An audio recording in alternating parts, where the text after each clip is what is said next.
So there you go. All right, we'll get into the actual review now. So I've seen most of this series from VODs though, so I fast forwarded some of it. So this first game was something. Was it? It was. How was it? Something. Why is Olaf banned? It's North America. Wherever Rainover goes, Olaf bans will follow. So Medios, I guess, is Olafing it. I can only assume. I really don't know. Like, the only time I ever understood Olaf was top Olaf. Jungle Olaf is a language I am not familiar with. Okay. Have we seen any in Korea this year? No. It's either 1 or 0. I'm pretty sure it's 0. Let's go with 0. I'm pretty sure. Which is strange given that we've seen multiple Amumu games. All from one person, but... Taimu says, I can never win even if I want to now, little Susie. Sad day. So, yeah. I mean, not too surprising draft, I guess, from TSM. Syndra ban on blue is interesting. Well, Jensen was doing really well with that earlier. It's funny to me, though, because I don't think we've seen Syndra win a game in Korea. We have. We just won. One of the more recent ones, that was a win. But it's like 1 and 4 or something like that. It's been that was really in bad, and most of challenge them as well. just get fucking wrecked in lane. Meanwhile, they reckon lane in other regions, so maybe that's to do with jungle. I think pathing it's and stuff? jungling. I mean, the junglers really camp Syndras in Korea, and then they go 1 and 8 like Frozen. That's right. It was the weird build Syndra that won. Maybe that's the new standard, but the Leandri's second pokey build did pretty well, even though it didn't get any kills in lane. So I don't know. Syndra is one of those like mid lane champions that was buffed, chain buffed, while other stuff's been nerfed. So I guess we shouldn't be surprised that it's clearly not terrible anymore. I'm not sold on it not being terrible. I think it's shut down really easily by jungle pressure. I mean, you nerf enough of the other ones, and then terrible has to rise to the top, right? So Vladimir first pick, I guess that's okay. Usually we would see like Rek'Sai go first in Korea. I was surprised that I know the commentators were, whenever they saw Trundle Shen taken in an early rotation, they were surprised when obviously Why? I don't know. Maybe mainly because obviously Trundle is a riskier support, and Red Side last picking support's not uncommon.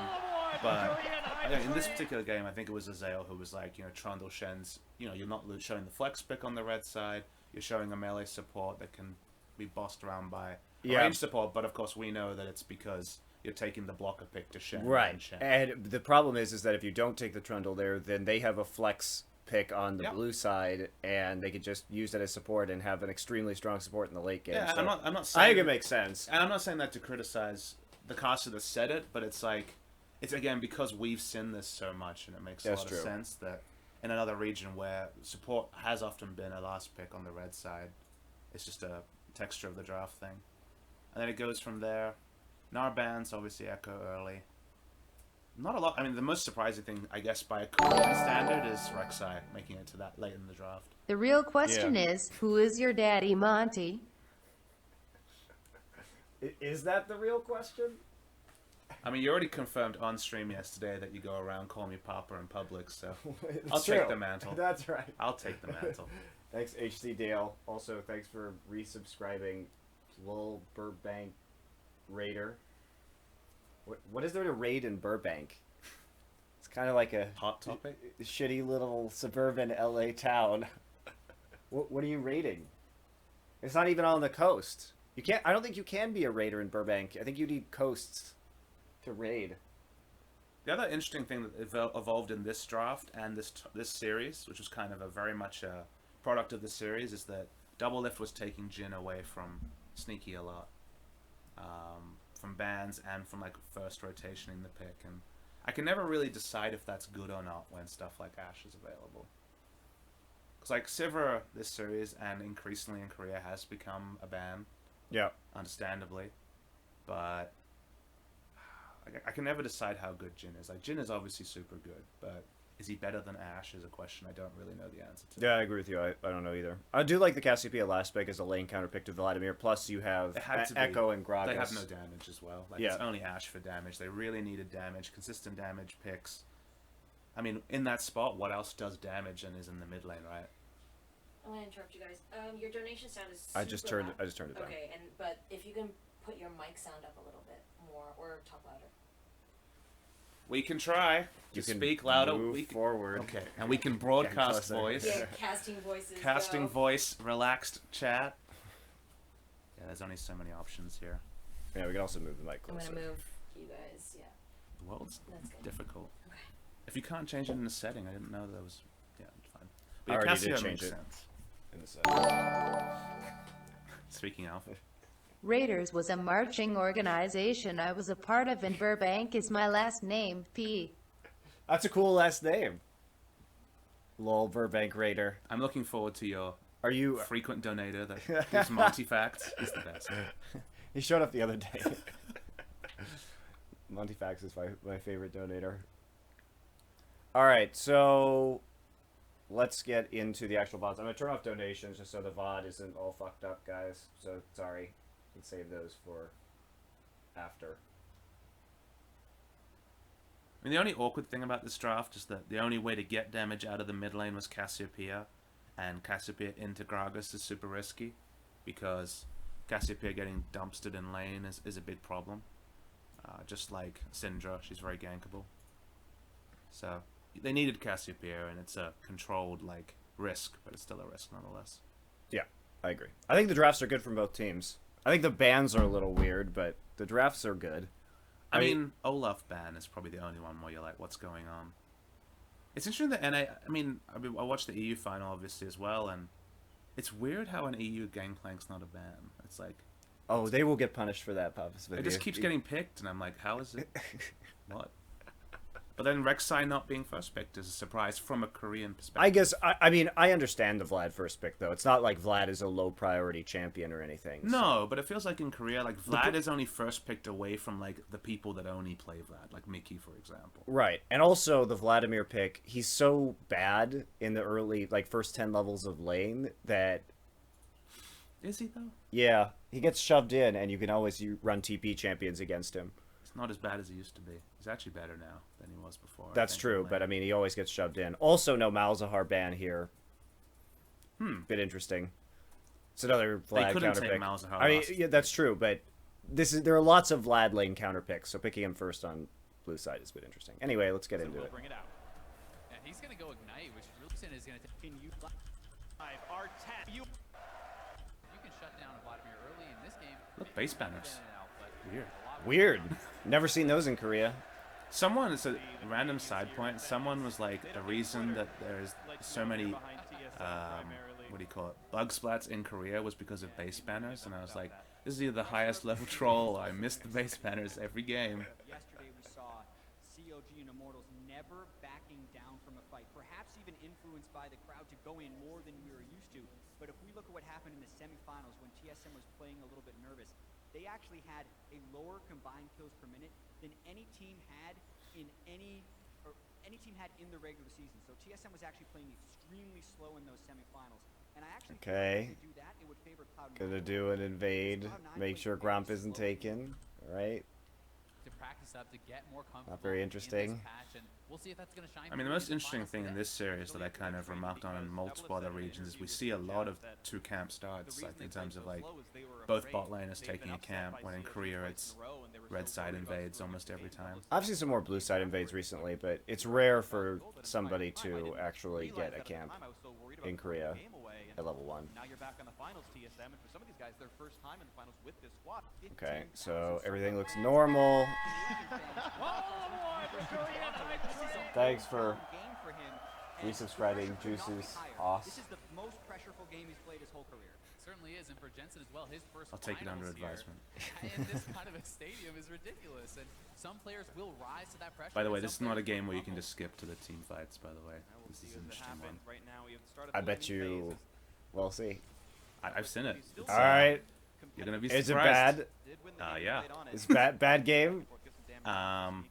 Yeah. And I to be don't honest, think it was a look bad like game. he It just put was in a a ton of games this shouldn't on this happen team. game. So even though So CQA bad. is going to pick up team by no means Can we going just to say interesting and go from there? No, you mean bad. Just say bad. Tom Kent is a little There was some really good plays in the game, but some early stuff was have a little bit questionable. of lane pressure at the start. I also think think it's pretty interesting because Tiki is so known for his Jhin, and Smoothie has made a name for himself on Tahm Kench. So they're extremely familiar with the champions that they're going up against, and you have at times seen people kind of get caught off guard.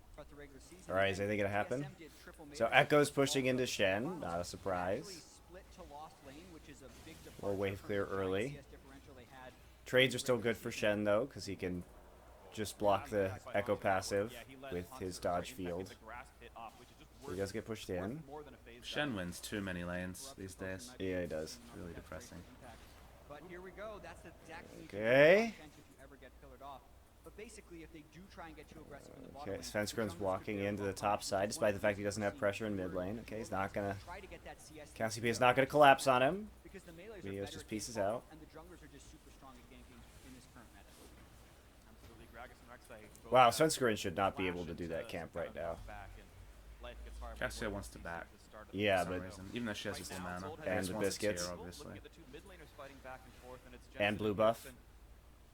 Two Danes in the mid I lane, don't- and it's a okay. very, very tight timer right Seems now. like you would stick around here even if you could go back for tier for as long as possible. For TSM's reigning MVP Also, winner. deep wards were gotten for free by Svenskern there. Like, how did he get 2 wards? That he should not be allowed to get 2 wards in there right now. Enemy jungle, getting some vision down there. The thing about tier that I've noticed that you can like stay in lane and get tier Lost Chapter, you're pretty happy. See as levels go in, Lost Jensen Chapter's like getting those extra a skill hella points broken into the item, tank. and it's obviously very important against Yeah, we do Vladimir have to point out going they into Merlin did Omicron. switch out the Ignite for the Ghost later on, so he's going to still have that teamfight presence. But even then, you have to respect Now the Meteos Nationals' is damage invading. lane because Wow. It's his turn. It's his turn in the jungle. she will run you down. I just can't believe that Svenskern got in there and was able to take that camp with nothing happening to him. That close to the mid lane where Bjergsen actually couldn't help him. They definitely could have fought him there. He's not gonna have to deal with that because he got gifted the blue buff. One of the advantages of having Rek'Sai.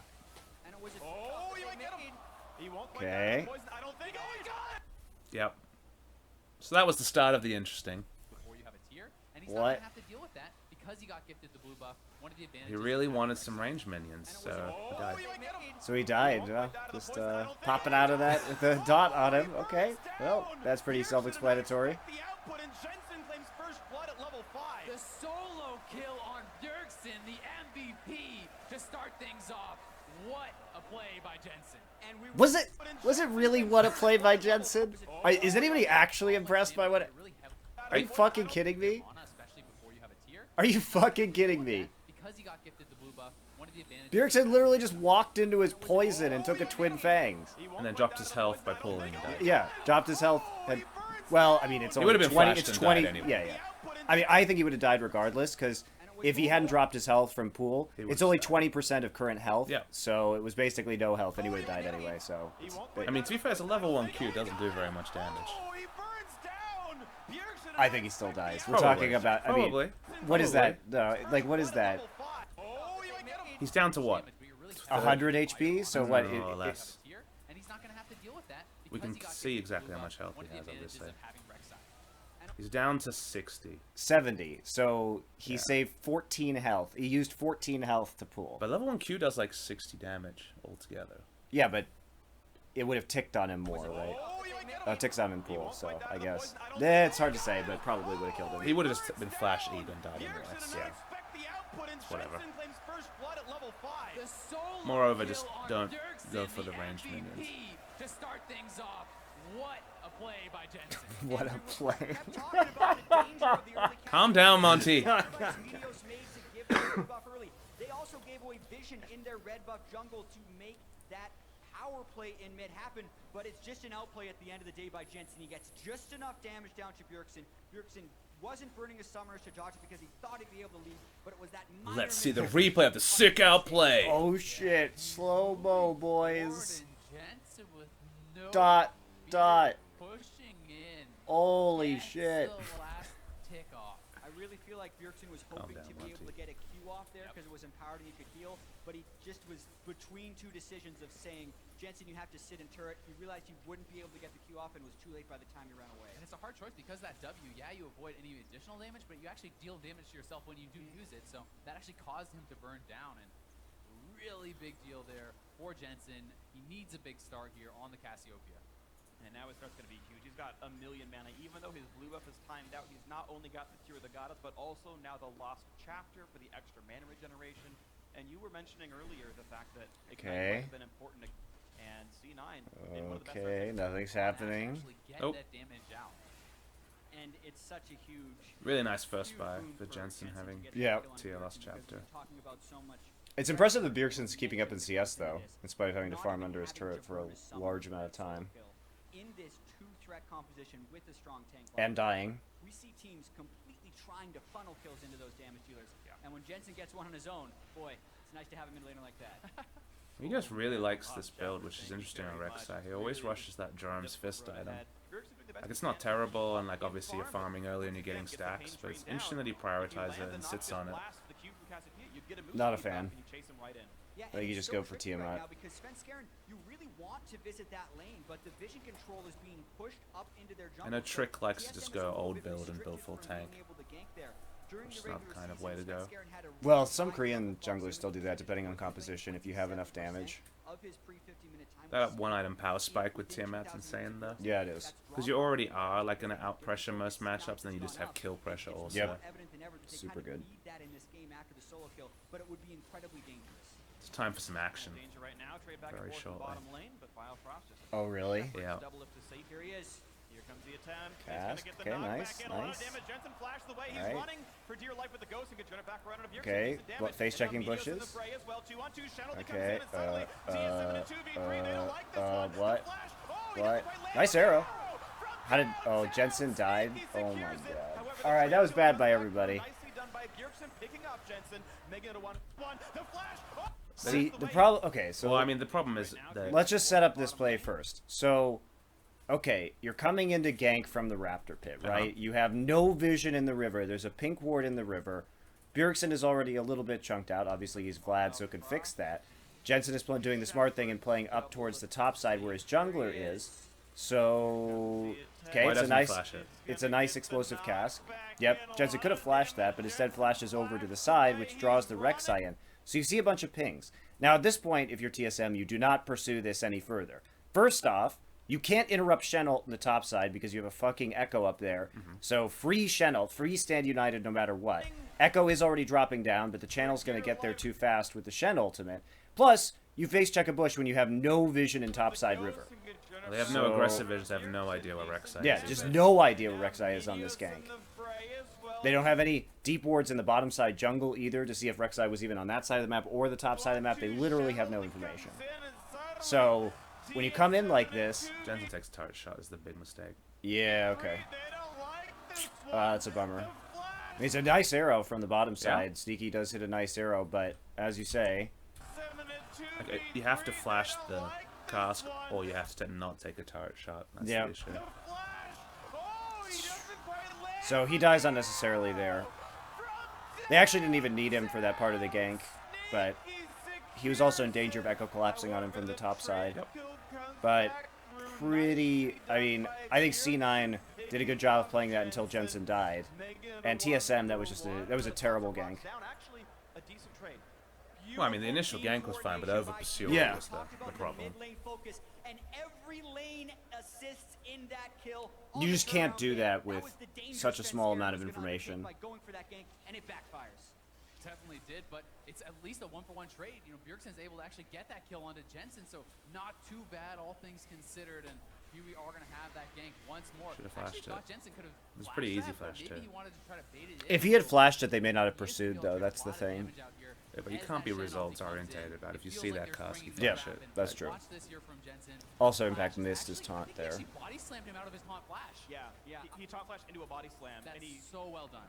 Actually, watching that again, it does appear to be just the smallest bits of nerves for C9. Like, not flashing the ultimate from Svenskeren either speaks to some overconfidence or some nerves, and that could have been avoided. But yeah, you can't make plays like that with zero vision. Like you said, it was a 1-for-1, so despite C9 using all those ultimates, It could have ended up way worse for TSM right there. pretty huge for TSM. and the recipient of the But I think kill the trade is more back was important as lucky. well. Both these teams, actually, I guess Haunter is a threat in himself, but Vladimir got a kill, but the tank Shen did on the other side here. So only a split two ways assist for Jensen. He's picking up a lot of MR. He's very close to his spirit visage now. Gold deficit Okay. only to 400, despite being down a So- kill, quite nicely for themselves. Pack to use TP to get back into lane. So, Psychoncer will be able to TP answer on the next Stand United. And TSM converged on Gonna him. be any Impact has been trading heavily with Plays Haunter, but he's made never here. blowing his flash. He's respecting the chance of the gank. Svenskerin is invading again It's not about in a the very one-v-one, risky it's about state when he playing doesn't know where anybody is. Finally sees the Rek'Sai, and I don't mind that because he's invading from top side where he has pressure. If you try and invade Yeah. from bot side, from mid side, then obviously it's bad. Yeah. That was okay. I've almost never seen that in pro play here, and then the Cinderhawk component. he also had a ward in the red pit, so he saw Meteos. If he hadn't been able to see Meteos right there, he probably would have died to Cassiopeia. Because they had the Tremor Sense on him. Shen trades, Not getting the better right? of it so far as Haunter puts in the It's slow, getting runs nerfed on away, PvE, says, thankfully. Yeah, all right. Time Water hit you. I'm gonna back out of this one. Yeah, What is Q when he like drags the sword through you? Both sides. Okay. I mean, Shen shouldn't win lanes. It's like the ultimate bad day. It was his first item after his jungle starter, so a lot of times you'll see the Sightstone or the Cinderhawk, but I understand the stagnant component and fights are happening. Hawk's in a bad spot, but also a nice fight in the bot lane. The pillar catches Biofrost, who doesn't have a way out. Oh, nice shot. Doesn't even pop the gray health, and now Dublin's in danger. That was good. Understand the stagnant It was really well played. Necessarily a component of the Titanic Hydra. He just sits on it quite a while. It was his first item. Who doesn't have a way out? And I mean, the big thing to talk about there is target selection. They kill the Tom Kench. Yep. You always go on the Tom Kench first. And he knows he doesn't need arrow for it. That's kind of the big story. He's waiting for Tom Kench to flash. But I understand the stagnant component and fights are happening. It's a nice knockback too. Really messed up his pathing all the way around. It's a good pillar. So easy kill, and then his follow up is simple. It's good. I mean, it's easy, but it's good. Yeah, it was really well played. C9 2v2 outplay in the bot lane. They don't get one, they get two. And that is such a huge swing right there because we've now seen 3 essentially solo deaths from C9 over TSM. TSM's greatest asset throughout so much of the year, they've been saying, is their skill in the soul lanes. But if any team was going to match them, it was going to be C9. And right now, C9 is surpassed. Yeah, and Biofrost gets caught by the pillar, doesn't use his thick skin in time. Stuff like that, talking about skill in the soul lanes, is so... Like, they have good laners, we knew that, but skill at actually 2v2ing is like not a skill that was required at any point during the season, so it's so hard I mean, to evaluate. it was sometimes, but Sure, not really. it was like situational almost. But also, I mean, it wasn't as valuable considering the first brick gold now. So it wasn't, even if you lost lane, there wasn't as big of a penalty as there is now. So it has increased in importance. Wish they would change that fucking shit. Get that out of the game immediately. Nope. Can't have it, Monty. It was already getting the first tower down was already worth a lot. Don't need that extra gold on there at all. Hey man, the big winner is the Rift Herald. No one ever kills him anymore. He's fine. Never a time. It's true. Also, every Drake that's not Infernal, living forever.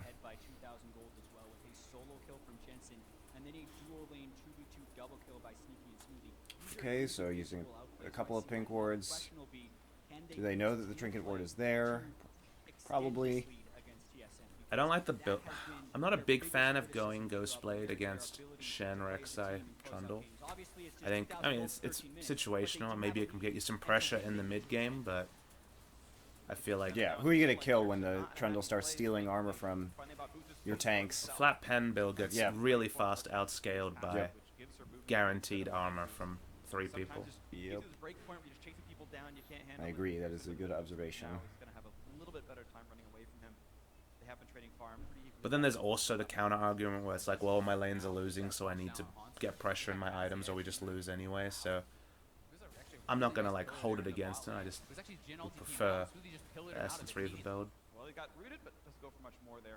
Could have been a tight timing, but We didn't even mention this, but TSM is pretty shit wave clear. They have to walk up with Vlad for it, and then they basically have Jhin ult. So. I mean, Gragas and Echo are pretty good hands. Not with the Trinity Force build on Echo though. 3 of the 5 kills this game have been without jungler intervention. If you're gonna have what is effectively a tank in both top and jungle, you can't ask for more wave clear than those two, though. So you're right, it's not fantastic, but Jhin W, Jhin ult, Vladimir situationally, and those other two is good. Okay. These plays are smart. I'm really happy to be seeing this more and more. That is okay. Here comes the body slam. Could be an easy explosive cast. knocks him back in. Bad days ahead for Sneaky. One kill. The root and the smoothie could make it a second, but Impact Monster here shows up, hold him up for a little flashes bit longer, galore. flashes away, stays alive. Just the Vladimir's 1-for-0, coming. but still advantage TSM with Pearson's coming in. flanking under the turret pillar to keep him away. How much does he want this dive? They want the first blood turret gold, I think. I think they're just going to try to zone them off. Every one of TSM is down in this lane, and C9 be a bit foolish to Jensen's defend, here but too. Jensen finally showing up. It's a 4-on-5. The root on Impact, half HP on the Shen. Pharaoh does a bit more damage, but now, yes, Bjergsen having to. Oh, Hanser, watch out, taking a lot of damage. The flash knockout. Oh, bit Wow, up Bifrost saved his Bifrost ass. takes a bite out of Crime and takes him back Good. out. They re-engage. The snipes at a double. It's going to be a shared tank, and Smoothie eats the last bullet. That's good from C9 TSM. able to They just played that barely well. walk away with their lives. The Impact Going to try to. one for ZS. The start of it's super this- interesting because we're seeing more and more of this. It's like my favorite thing about, like, everyone knows what you're talking about. The first turret gold is ridiculous, and that's why nowadays, like, just trying to solo down a low health turret will be the bait for a fight. Like, that's a new thing that incites fights. So in previous times, teams might not try high risk moves, but This become is necessary now. Yeah. This is sloppy from C9 though. So the problem here is that if you look at actually what was happening, so they're pushing forward on the map, right? But when they were pushing forward, so I'm switching back 10 seconds, guys. So here's 10 seconds. They're pushing up the wave, but Cassiopeia is just recalled, right? Sure. And they're pushing up after the deaths of, or the previous deaths. So let's see what happens. They are going to recall right there out of the lane. So Rek'Sai, so there's the recall from Cassiopeia back into base. Rek'Sai is going to go for Gromp instead.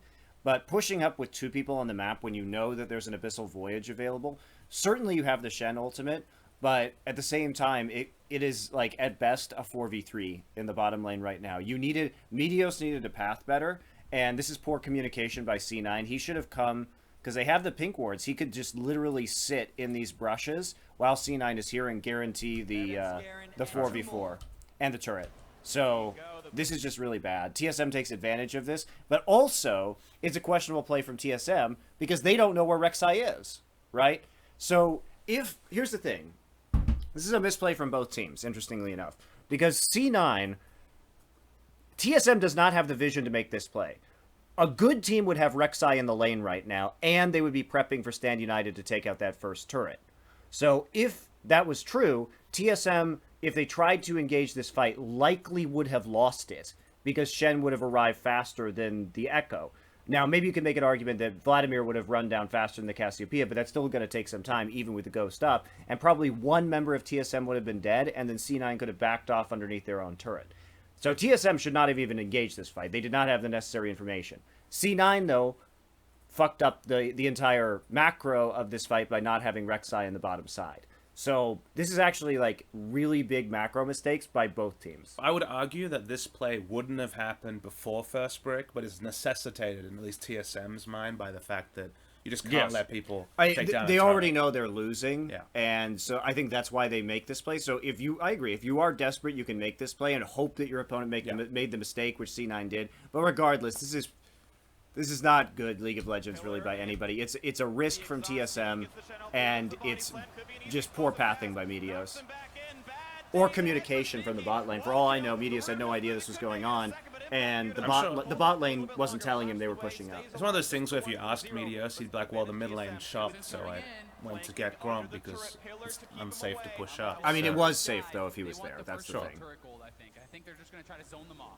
Every one of TSM is down in this lane, and C9 be a bit foolish to Jensen's defend, here but too. Jensen finally showing up. It's a 4-on-5. The root on the Impact, half HP on the Shen. Pharaoh does a bit more damage, but now, yes, Bjergsen having to. Oh, Hanser, watch out, taking a lot of damage. The flash knockout. Oh, It's nice skirmishing by TSM, though. Takes a bite out of Crime and takes him back out. They re-engage. The snipes at a double. It's going to be a shared tank, and Smoothie eats the last bullet, and C9 able to just barely walk away. So with their basically, lives. everybody just ends He up in the bottom has side for a respawned. He's party. gonna join the team once again.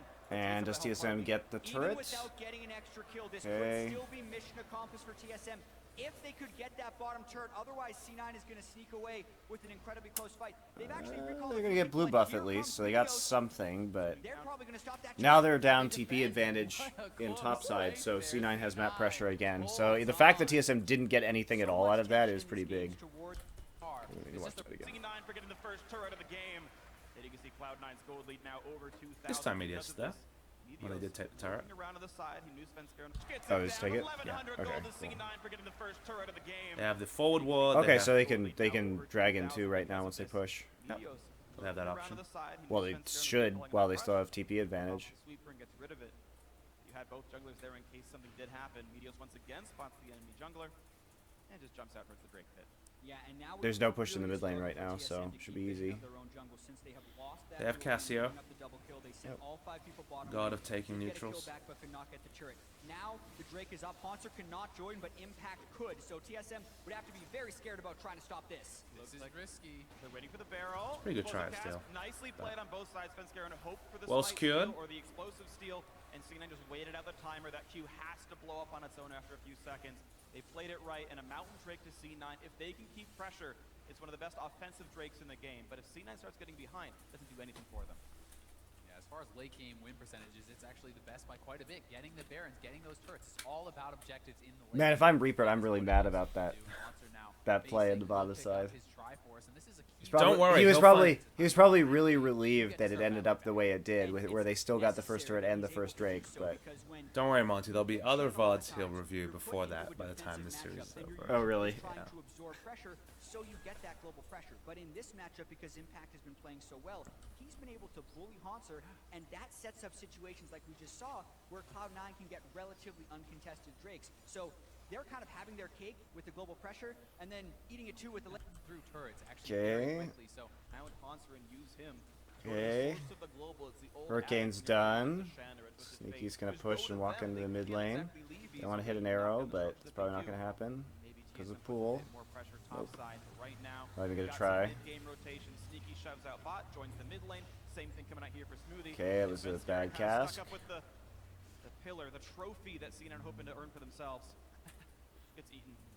really snowballed ahead in CS, and I feel like TSM is trying to control this game a little bit. Oh boy, the Korean hype train! Playing team. Thanks for resubscribing. Rai Bites 18. You do have to slow the game down a lot of times if you are behind to hope you can manufacture some kills. and C9 really looks like they're on the hunt for more of those kills. They want to keep things going.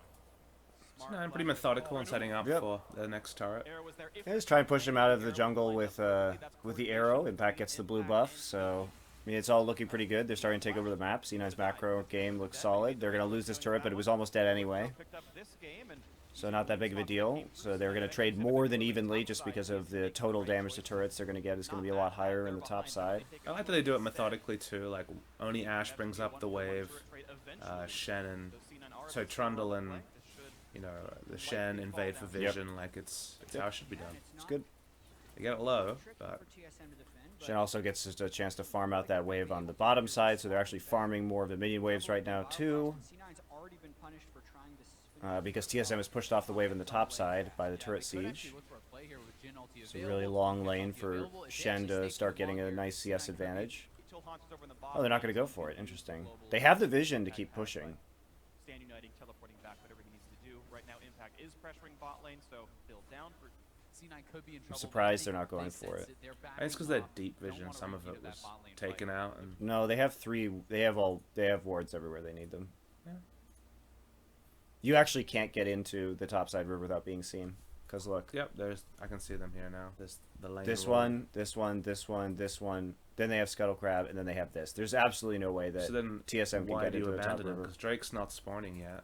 I don't know. That's really weird to me. They have mid lane down, so Vlad's gonna be super pushed in. There's absolutely no way for TSM to get in there without being seen. It looks like CNN are So there's no reason to abandon this pressure. for one, and Shanna Crystal is still down for two. Wait till Especially because you're allowing Shen to keep pushing down the lane. Look how low that is too. What the what? You also still have Stand United. See, the thing is, Echo's on the top side, and you have Stand United. So I just feel like the opportunity cost of TSM defending is a lot higher than Yeah. C9's because C9 is getting stuff in other lanes. that's what's so weird is that if you keep the pressure on the top side, eventually Shen's going to be at your tier 2, and you have to send somebody down there. Wait till Haunter's over in the bot lane so you can use the global advantage that Impact has by Stand United. That's really strange. If Drake was spawning in a minute, the fact that it's an Infernal, you can kind of understand the lore, but Yeah, no, not in this situation. Basically, they just gave Echo this wave for free in the bottom. Find the pink. Well, Doublelift has Ghostblade and the Serrated Dirk, so he's almost where he wants to be. It'll be interesting to see if he goes for a Maw or a Duskblade. He's worried about being dove on top of. Aside from the Shen and the Rek'Sai trying to dive in, they don't have the greatest ways of punishing the low mobility carry, so I wouldn't be surprised to see a Duskblade. I also think in combination with the Tom Kench, right, that's even more safety. So I would prefer the Duskblade here. Both are obviously very viable. And I just think the Tom Kench, you need to use that support to allow you to be more aggressive, and a good way to do that is through your builds. Definitely agree. I think we expect to see the more The back. offensive build of Yeah, but now they've lost all the pressure on the bottom side. it could turn into at this point, so we'll see what it ends up being. Wow, this is actually... Battling back and forth. They let TSM have a free turret now. The Hurricane done for Sneaky means he always has the wave clear edge. He can get out of that lane. You see it. He's walking down the river past the Scuttle Crab looking for a chance on mid lane. Susie, you're turning on the lights. Yep, Under the it was really dark. arrow, but even that Really dark. pressure. I think I broke the... Sneaky walk right back up and Did you break my lamp? Yeah, but even think I looking at the did. gold, this game has slowed down and Wait, it's hold benefited TSM. Rip lamp. I So fixed this it. was a 2,000 gold lead for C9, and over the last 10 minutes, which are Behold the oftentimes return of lamp. games where teams can run away with games, It's good, I love TSM is that. closing it to be an even closer I knew you game. were gonna say that. However, they have been using tempo well doing this. C9 has to make sure they can keep following those You sound turrets sick, to Monte extend Cristo. their I'm And the a bit Dragons, sick. right? The next one is going to be an Infernal if C9 can continue. I feel to fine, pick but I up still have those this cough. objectives. They're fine with this game going slowly. And Infernal would be a huge one for them. You see both AD carries kind of gonna have to consider their recall timing soon enough. They're both sit built. So this game is much closer than it should be because C9 sort of just stalled out awkwardly in the mid game. They knew what to do. They just didn't Commit to it. commit to it, yeah. So at least that tells you that the training, like, the drills seem to be working. It's just in-game decision-making seems to be more defensive than it needs to be. It's when the macro decisions accelerate and they have to make the decisions instantaneously is when they struggle. So the pace of this game is actually strong for C9 throughout the split. And they've talked a lot about how they're improving on that throughout the split because of TSM who just have been so good at this skill Okay, set. I'm bored now. His MVP interview, how much he respects Doublelift for having those really sharp, impulsive calls that are aggressive, that are on point, and said it helped him learn to be a better shot caller because how Doublelift approaches the game. And here we have them squaring off for a Drake. Yeah, and we know C9 has a small advantage. They've been battling over wards. This is where TSM has been able to excel for most of it, but Doublelift just recalled to finish his Duskblade, and they're probably losing this Drake. He's not at the right time, and the Drake Okay. does go down. So how did... So TSM had all the vision. Yeah. But meanwhile, you have TSM Okay, so they get the vision. Well, they allow Doublelift is to recall. recalling. Yeah. Wait a second. essentially this. You'd solo think queue with squad is the team they have, like Vlad's already at 2 items, that they'd want to fight here. Well, you'd also think they would want to fight because they're already losing, and it's an Infernal Drake that's going to cause them to lose harder. Meanwhile, they have pressure in top side, so Echo could just walk over to Drake and not actually be in the top lane right now. And that means that they could at least burn one of the, just burn the Stand United from Impact. He respects Doublelift for So you fight for the vision, sharp, impulsive calls that are so they get the vision, and then they get out of River because Doublelift is... Why is Doublelift recalling? I mean, Doublelift has a big buy. Apparently, he has Duskblade from this buy, but Yeah, but I mean, you basically just sack the Drake for this. it's an interesting point because I think Like, they you- have enough to you- fight, but I think you have to fight. You sack the Drake to buy Duskblade. Just recalled to finish his Duskblade, and they're probably losing this Drake. the decision made is that Doublelift's sitting on 2k gold, so go spend it and hope the C9 will be passive, given that C9 has been passive. But I agree, I think they could have fought for it.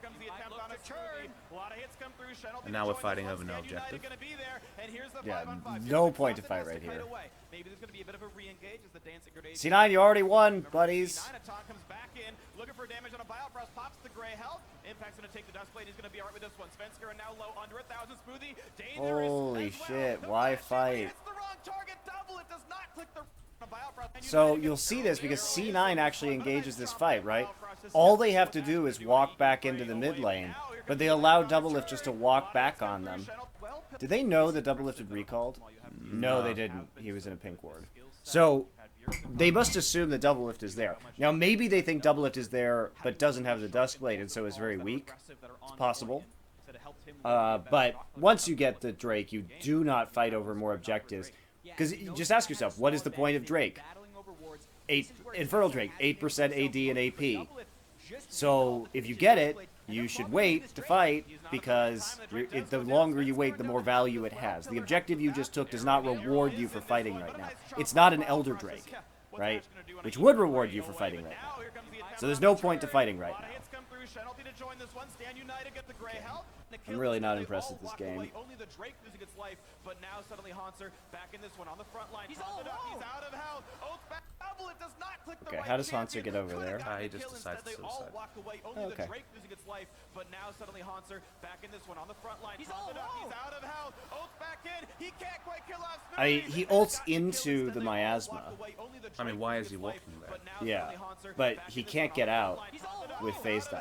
Oath back in. He can't quite kill off Smoothie. And another huge mistake. TSM overstepping. But given that TSM's call is to take mid lane turret, why is he suiciding blue buff?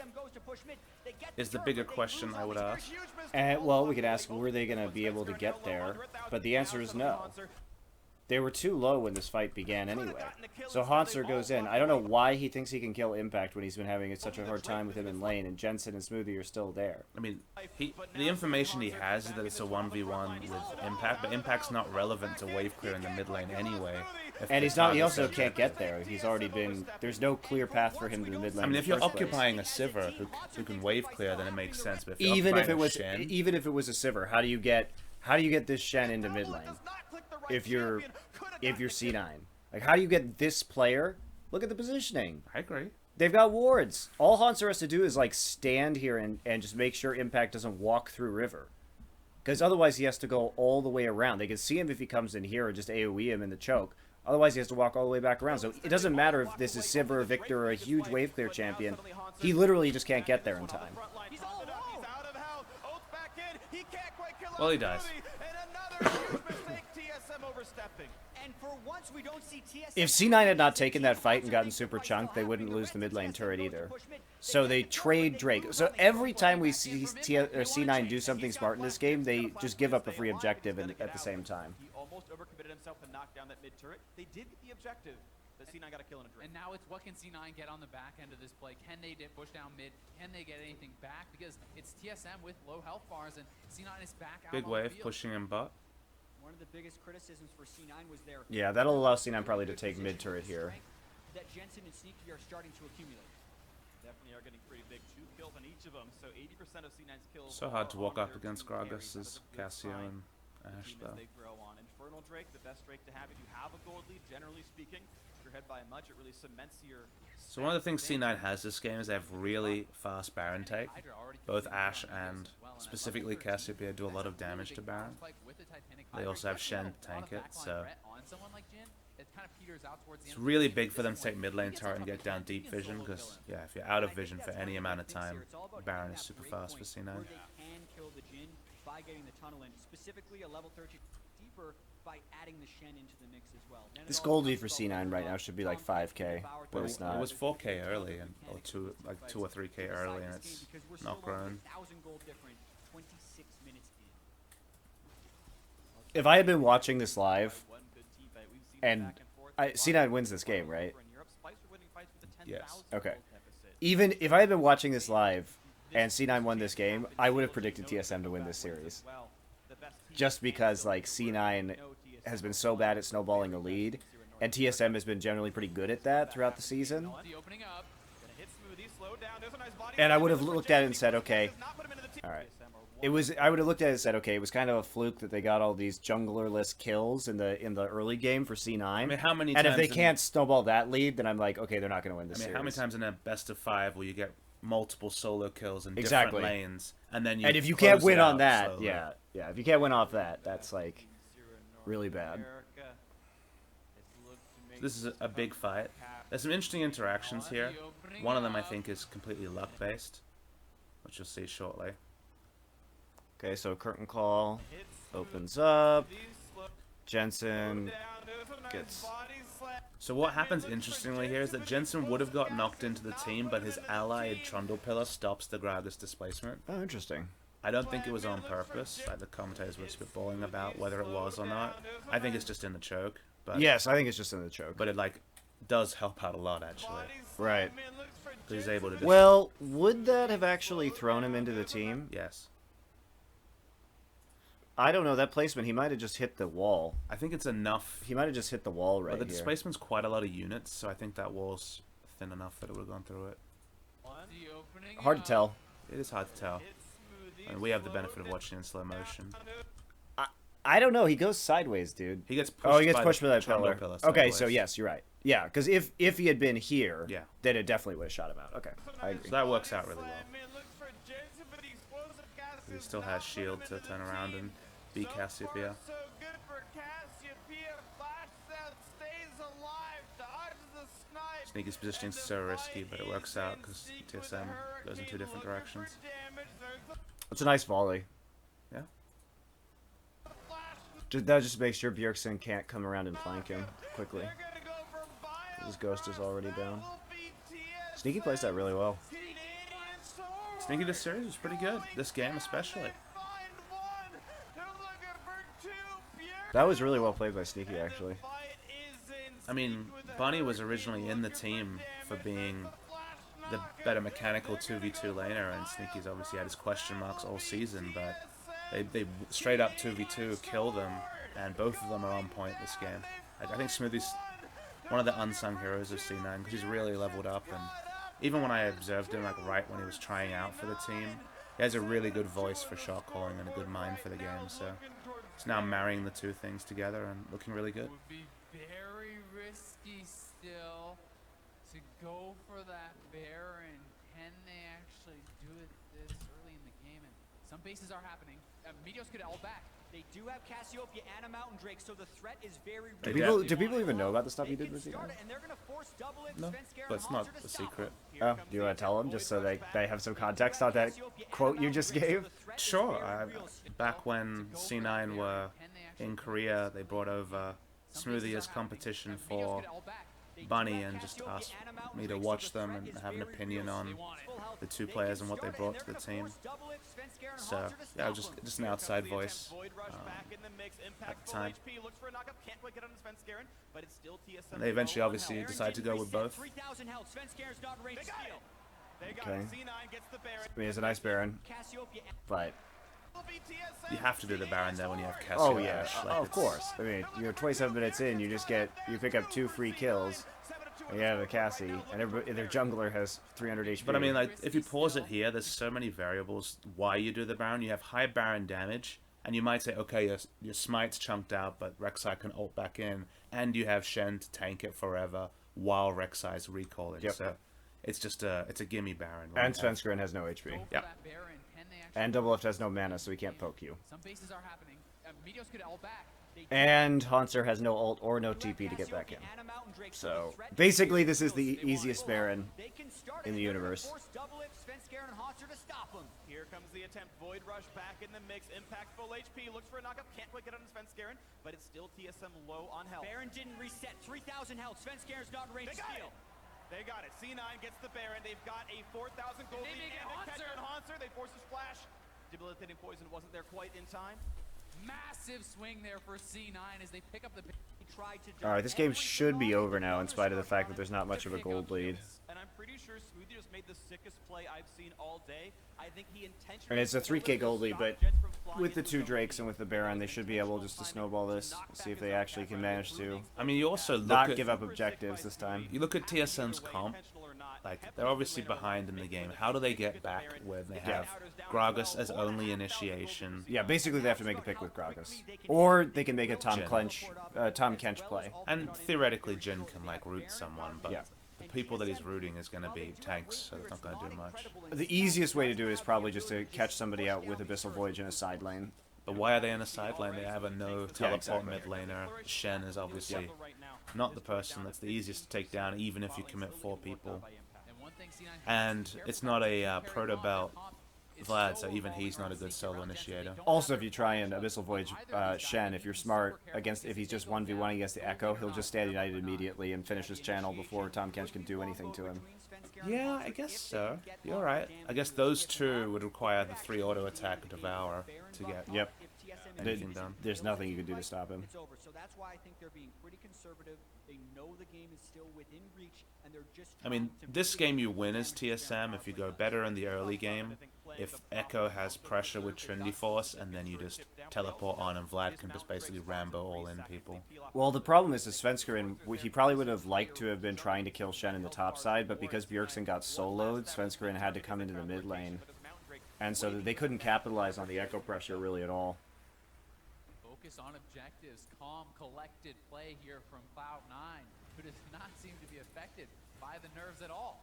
And I would have to say that it looks Double like Mountain TSM Drake, is a little bit Cassiopeia, affected Ashe. by Happy the times. uncharacteristic The world's solo fastest and duo Baron. gets in the early game. Poor angles on a lot of the skill shots in that critical team fight from Doublelift, opening us up his curtain call on the edge so that Jensen could just simply flash. Was away Talia from it. picked to ban? Also This wasn't missing picked to his ban skill this shots game, late was Nope. in the fight. More misplays It's than very ever weird to me that from a lot of these TSM, teams and don't seem to C9 give a is fuck punishing about them. Talia.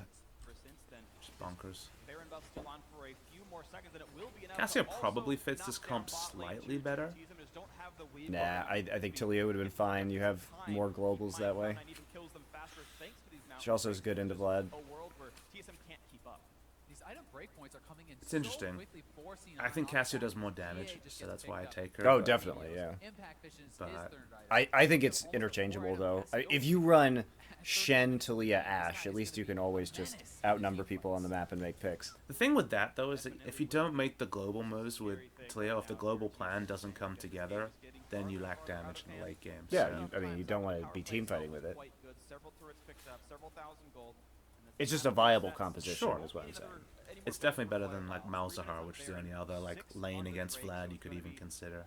basically contestable objectives, these turrets that TSM can hide under and defend themselves. And it'll be a question of how much C9 wants to try and push the tempo. With double Mountain Drake, they have such pressure innately around Baron because they can kill it in under 10 seconds very easily with double Mountain Drake Cassiopeia.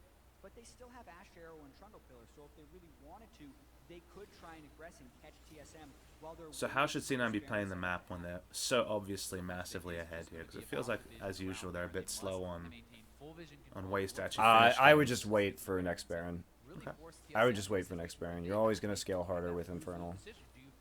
So you have two Mountain Drakes, you can take it instantaneously. I mean, Baron's also the only area where they can really lose, though, because, you know, Vlad, Jhin can do some interesting things. I don't know. I think they have so many tools. They can just block off one of the choke points with Miasma and prevent TSM from engaging. So just control the vision should be easy. Baron's a minute away. Advantageous fights for C9. So TSM... They also have C9. The thing about it is that winning this game without Baron is really hard because their siege is trash bubble with Shen, Ashe, and Cassiopeia. If you walk up with Ashe, you're gonna get barreled in underneath the Trundle turret. Pillar. Yeah, and Skaren's caught. The flash into Devour. Biofrost keeps him safe for now. Bjergsen exhausted, running away for dear life, but Sven still burns down the poison. I mean, there's no. This fight should not even be happening 45 seconds before Baron. How did this start? Svenskeren got greedy for vision. There's no reason for him a minute before the Baron spawns to be inside the enemy jungle looking for vision. I mean, on a simple level there is, but body slamming mean- over. What the fuck was the point of that? He was trying to steal raptors. Jensen even has enough mana, or money I should say, to finish his Arcane. Hey, that's just terrible. I didn't catch the body slam on first vision. If he was walking to get vision, you can be like, well, vision is nice, but if you're body slamming for the raptor steal, it's I He's don't like, know. I got flash, it was okay. He didn't even use it. Didn't even use his ult either. What the fuck happened? Why didn't he use anything? Jensen even has enough mana, or money I should say, to finish. Why would you not flash right there? He doesn't flash or ult. I mean, the ult has a pretty damn short cooldown when you tank grabbers. I think that's the biggest mystery to me, is like, as soon as you see the Trundle Pillar down, you're like, oh, I don't have body slam anymore. I better flash? He hasn't done anything. I suppose he just thought Tom Kench was going to be there for him. I mean, Tom Kench, the Devour's not the He longest just dies range. to the dot. Yeah. That's actually hilarious. Wow, look how much damage Jensen is doing, though. Just check this out. Watch how much life he has. Watch how much life he has when he actually gets devoured. Because that's really interesting. Is 3.5 item Cassia. Yeah, but it is just a testament, though, to fucking Let's see when the dot last dot comes in. Comes in there and he's at 450. 400, but watch, he still dies from that dot, though. Because look at that. The other strange thing is, like, look back to when this pick starts. It's like when, like, Sven starts taking damage. Like, pause it there. Well, he's not taking damage yet, obviously. So, like, this was obviously super silly. He decides to clear a Rek'Sai tunnel, also very risky. If you pause it here, consider that he didn't use either of his summoners, and at this point, Tahm Kench is, like, basically nowhere near. Yeah, he's he in ends the up having river. to flash Devour, and it's not even easy to Devour because the Trundle Pillar is terrain, and the Yeah. Devour range is... So, like, the fact that he didn't use either of his summoners and relied on his support to, as Tahm Kench, walk flash Devour, is just a solo mistake. That's so bad. And the other thing is, like, if you're VOD reviewing this, you know, as an opponent of TSM, like, this gives you so much information about their jungler, because their jungler twice this game has, at inappropriate times, Invaded. gone super hard invades and been greedy about summoners. Like, that lets you know that you find a way to... There's big ways to exploit There are that. big ways. See, if I'm facing TSM, then all I do is I make a game plan to get more defensive wards down and just wait for him to do something dumb. You know, if teams can come up with the plans to counter the Talia level 2 Raptor takes and, like, be in position to gank them there, Yeah. you can for certain be in position to... Oh yeah, I think Svenskriens looks really exploitable in this game because it's not calculated counter jungling. It's just counter jungling. Hey, look, there's a Baron. Where's the Baron? That is some bad damage, man. Damn. And TKO, that's Baron knockdown for C9, the quick recall to reset. And with Why is it a technical knockout? What would you prefer it to be? Just KO. Rich get richer. Yeah, last whisper Because now on Reek's the judge of whether it's a knockout, so I guess... Okay. Flawless technique. He's trying to counter jungle. He's way too far up there. And look at Biocraft. He's a flash forward to save his jungler, who ends up bleeding out. And at Why? this point, they have no See, other but means the of technical retrieving knockout, because they've I suppose already he would have to be the one to from decide the that kill. knockout. You just call because somebody's unconscious or can't get up. TSM. Meteos flashes in. Impact lot of actually is damage. only there to taunt Bjergsen, but that's all they needed. And look at Bjergsen on the back end of this fight. He actually gets a lot of people pretty low, has significant AoE damage there, but there's just nothing left from his team. They already had used everything, and C9 now pushing forward, looking to crack inhibitors. Two available inhibitor turrets specific based on what they think is optimal with their shot calling. Do you want to double up the two drops? Do you want to grab Dragon at the end and keep the push going for 2 more minutes afterwards? That's just a Teleport behind They need to block for C9. Sneaky. okay, takes one shot, gets the shield. That'll probably time out without doing much more. Svenskrim on the side, Haunter there as well. Looks for Jensen. He's got onto the back line, and it's going to be the attempt to peel. Here comes Bjergsen in as well. Well, this is the sieging problems you talked about. One of the carries now Is it it's there? just up to Jensen, and he's got Bjergsen on top. Our routes to He's try and gank to them. save this fight. A quick Zonya's pop, then double it, picks up Smoothie. It's 2 already for TSM, but Bjergsen running down. He will bleed out, and that's not a good thing for Cassio. TSM. Haunter's next. Cassio kiting back is the scariest thing in the game, man. She does so much damage. Yeah, they did. Another kill picked up, and now it's double lift alone, running back. Well, they had to do something. I mean, it was a nice attempt. Why is Jensen dead? What the fuck? And it's going to be another kill picked up, and now it's double lift alone, running back into his base. He gets some support back. Oh, he just walked into CC. Cool. They finally do take out Jensen. Then overall, it's a 3 for 2 slight lead. Who needs the turret when you can just kill them, I guess? Like, why does C9 pursue them this far into the turret? Why not just attack the turret? Like, double lift gets mega chunked. Oh, no, he doesn't. So they're... Oh, I suppose they're both still full HP, but you could easily just zone them off the turret right now.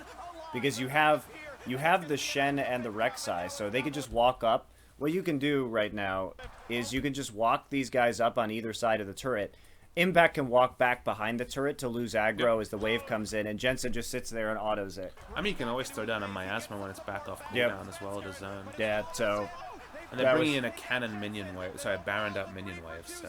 You're right, it was definitely the poor play. On top of the inhibitor, 2 tanks facing the tank and the AD carry. Not that double lift They does get any back damage 3 at this kills on point. each side here, an equivalent trade with a giant gold deficit and against a Baron buff. That's Yeah, he doesn't want to walk into that mini wave. With no split push and saves themselves in this game. It is a good setup, about as Yep. good as you could ask, though, from TSM. I mean, Gragas is in great position Getting here. caught out here, did not have his summoners. The collapse comes in from all Yeah, they sides. see it, though, with the blue trinket ward Quickly, didn't let coming C9 in. set up the split push It's still a and super saves clean setup, and like the Yep. sort of thing that will help them in a future game where they're not hilariously far behind. Exactly. Like Echo's in the right position, the parallel convergence forces Sneaky to walk up closer to the CC from Gragas. And it's TSM got access to the squishies here. Being able to kill sneaky eliminates But then C9 should have definitely still took an inhibitor here. That's the problem, is they're too far ahead, and they had the Baron buff. If they hadn't misplayed on the turret. But that's about all you could ask for from TSM. It was pretty good for considering their situation. Oh my god, this game. And You saw a lot of damage come out of those players. Almost up, and that will be critical for next fight. Biofrost gets hacked. And no one can save the Tom Kench. He's going to take a lot of damage. Nice pillar. In the back line. Meteos knocked around. Impact in the front as well. But here comes Hanzo looking for sneak in the right-hand side as Biofrost gets whittled down as well. Hanzo pops the ulti. Gets back, stays alive, jumps forward, running out of HP. And suddenly will get taken out. Jensen gets the poison onto him. This time, finally, they do pick off Bjergsen. And that is the mid laner gone. A 2 for 0. Seeing them with complete map control now as Biofrost looks to snipe one in the back. And he pops the guard. I am bored. Fourth shot a little too. Are you not entertained? I'm not entertained right now. C9 are kind of generic this game. They are generating this game super hard. They're like, we want this to be a 50-50. Let's go through 1 hour. At the record show, I'm talking about generic when they like won some games. Like, I'm not talking about 0-8. Yay, is it over? It's over. It's over. Yay, yay, yay. They did it! They won! They won the game. If this was old NALCS regular season, the series would be over. That's right. They sure showed us who the best team was. Every time he gets a kill. Exactly, there you go. It's where the tons of damage meme even came from for me. I used it like 17 So what are the times. takeaways for TSM going into this draft? And what did they learn anything? Don't give a fuck. Like, just don't die in lanes, and you're probably the better team. That's what I would have told them if I was coaching them. I'd just say, hey guys, just play a little bit safer in the laning phase. Try and be conservative. It's clear that we're the better team here.